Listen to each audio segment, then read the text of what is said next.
The United States can pay any debt it has because we can always print money to do that. Listen to this congressional testimony of Alan Greenspan guaranteeing any amount of money the government wants to spend. Do you still believe that we should maintain the fundamental principles of Social Security as he did in 83? I think we should maintain the principles of Social Security, but I think the existing structure is not working, and that until we can construct a system which creates the savings that are required to build the real assets so that the retirees have real goods and services, we don't have a system that's working. We have one that basically moves cash around, and we can guarantee cash benefits as far out and at whatever size you like, but we cannot guarantee their purchasing power. Unlike us, when we reach the end of our credit line, the government will not stop its profligate ways. It will simply blow through every dollar it can get its hand on, trying to put off the day of reckoning. I believe that before all of this is over and the dollar dies, your retirement funds will be wiped clean. If you have a 401k, an IRA, a Roth IRA, Social Security, annuity, any long-term savings plan, or pension, be prepared to have it destroyed. Kiss it goodbye. There is $8 trillion of sovereign debt that needs to be rolled over this year, and the choices aren't good. The United States needs to roll over $2 trillion. Japan needs to roll over $3 trillion. The Eurozone about $1.5 trillion, and the rest of the world another $0.5 trillion. There isn't enough money in the world to buy all this debt. And who's buying it? How do you fund this $8 trillion worth of debt?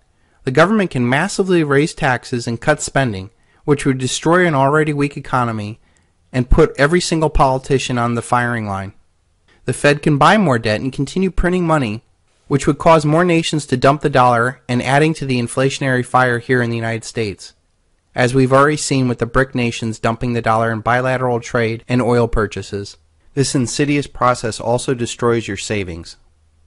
The government can confiscate all of your retirement savings, and that would kick the can down the road for a while. Or America could just default on its debt, and we will see massive upheaval in every aspect of our lives.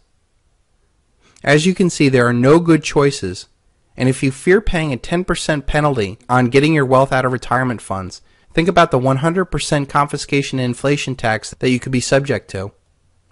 You need to get ahead of the curve if you're going to survive this paradigm shift into a post-dollar world. Your income taxes may never be lower than they are today.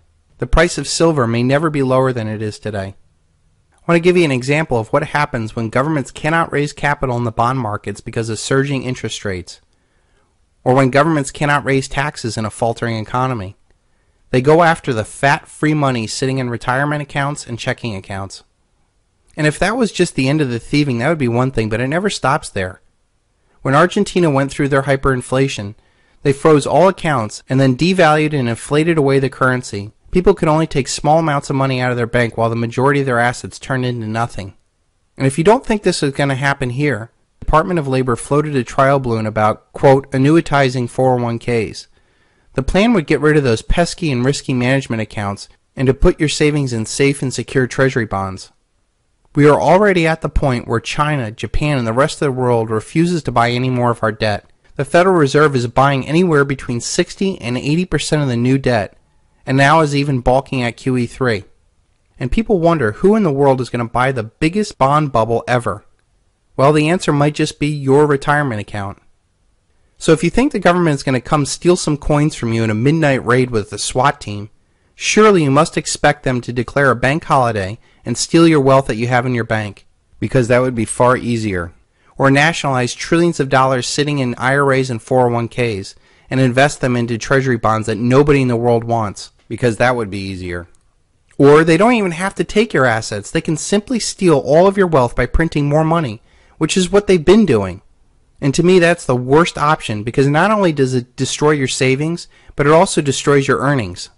You see, the real threat of confiscation is having your money in their casino. They can cut you off from your money without any moment's notice or any recourse. Your only logical choice is to get your money out of their casino and keep it in your possession. Don't keep it in your house. Don't keep it in a bank. Take possession and take control. I feel the heart of this confiscation issue has nothing to do with the government stealing your wealth. It is the fear of taking responsibility for your wealth. It is so much easier having $1 million sitting in a bank somewhere than a monster box of Eagles in your possession. Having someone else responsible for your money is far easier than you taking responsibility for your wealth. Well, in the age of a counterparty risk, you have to take responsibility for yourself and your wealth.